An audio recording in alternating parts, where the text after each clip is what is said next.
Hey, my gators, I guess this will be posted on TikTok. So I am the empress of teaching you how to save your coins and how to save money, but still get the look and get the feel and get the atmosphere you desire when it comes to your style and it comes to how you want your home to feel. So for me, I love to do my nails. And yes, these are press-ons because why?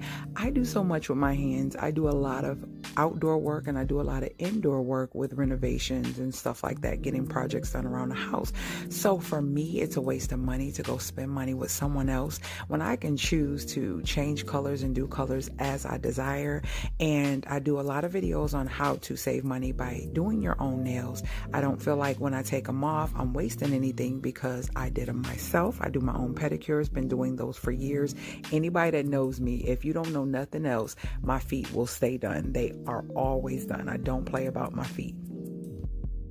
I remember when I was younger, I didn't really used to like red, but it's something about this red. This red does something for me, and I am in love with it. When I put it on, it's just like another level. Talk to me in the comments. I do talk back. Do you do your own?